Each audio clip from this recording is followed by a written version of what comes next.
Wabunge wa Bunge la Jamhuri ya Muungano wa Tanzania wameendelea kujadili bajeti ya makadirio ya mapato na matumizi ya Wizara ya Elimu, Sayansi na Teknolojia, huku mbunge wa jimbo la Iringa mjini Jessica Msambatavangu akitaka kuanzishwa kwa vilabu vya afya ya akili mashuleni. Ni afya ya akili.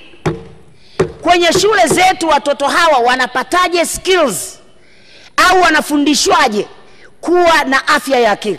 Na wote tunajua kabisa kwamba kuwa na afya ya akili, kwanza mtu yote mwenye afya ya akili ndio mwenye uwezo wa kuzalisha vizuri, mwenye uwezo wa kupambana na changamoto, mwenye uwezo wa kusaidia jamii yake, mwenye uwezo wa kujitambua.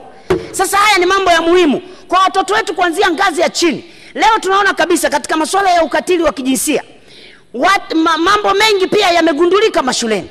Watoto wetu wanakwenda mashuleni wana stress nyingi sana kutoka kwenye familia. Kule shuleni wakifika, kuna chombo gani kinakaa kinawaangalia wale watoto?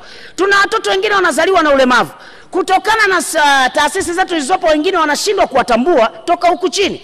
Anapofika shule, tuna kitu gani pale shuleni ambacho mtoto anaweza akaenda akatambuliwa? Mimi nilifikiri ni wakati sasa umefika tuanzishe clubs za mental health kwenye mashule ili watoto wetu wapate. Mheshimiwa Naibu Spika, lobo dakika. Elimu hii inatakiwa itolewe kwa usawa. Mheshimiwa Waziri, tumejenga shule za bweni za watoto wa kike. Tunataka tujenge shule za bweni za watoto wa kiume. Aidha, wabunge wa majimbo ya Chumbuni, Zanzibar, Ussi Salum Pongeza na Isa Mchungahela wa jimbo la Lulindi wamechangia kwa kusema, wiki iliyopita tu Qatar walitaka watu 75. Kufika kule yale magari yote digital. Na wale wachukuliwa hapa wamefanywa mtihani vetting, wote wamesoma NIT. Lakini watu karibu wote waliosoma wamesoma NIT wanafundishwa zile gia za hapa. Siku hizi kuna gari digital. Wamefika kule, na mnajua Waarabu wenzetu wananunua gari ya mwaka huu. Wamefika kule wanakuta kuna magari ya digital 75, waliopasi 5, 70 wamerudi. Na hao 5 sio kama imeingia moja kwa moja kuendesha, wameingia kusomeshwa sasa zile gari za digital. Sasa tusije tukawa na hii sera ambayo tunawasifu hapa muda wote kila alosimama kwa ajili ya mafunzo ya amali, kwa sababu mafunzo ya amali kwanza watu tukiwafundisha kuanzia sekondari na vyuo. Na ikiwa kuna vitu hivi, maana yake tayari tunawapa ujuzi vijana wa kujitegemea.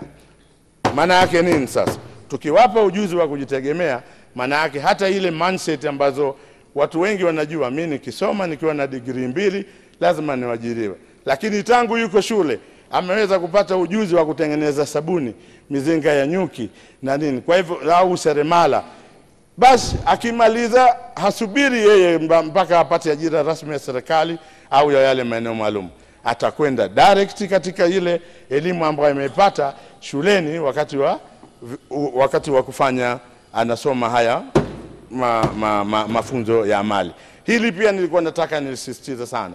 Walimu kupewa uwezo, lakini na shule ambazo za amali ziwe na vitendea kazi ambavyo vitaweza kuifanya ile amali yenyewe iweze kupatikana.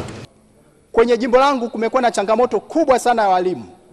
Changamoto ambayo nimekuwa nikizungumzia hapa mara kwa mara hapa bungeni, lakini haijapatiwa ufumbuzi. Kuna sehemu unakuta mwalimu yuko mmoja tu, na hiyo ni shule ya sekondari, au unaweza ukakuta walimu wako wawili tu. Anatakiwa afundishe kuanzia form 1 mpaka form 4. Lakini hata kwenye shule za msingi hali iko hivyo hivyo. Kuna changamoto kubwa. Mheshimiwa Waziri, ninakuomba sana ichukulie jambo hili kwa umuhimu mkubwa kabisa. Katika jimbo la Lulindi kuna changamoto kubwa, nishazungumza hapa mara kwa mara. Ninatamani tutakavyokuja wind up unieleze una mkakati gani maalum kabisa kwa niaba ya jimbo la Lulindi, jinsi gani tunaweza tukaondokana na hii adha ya uchache wa walimu.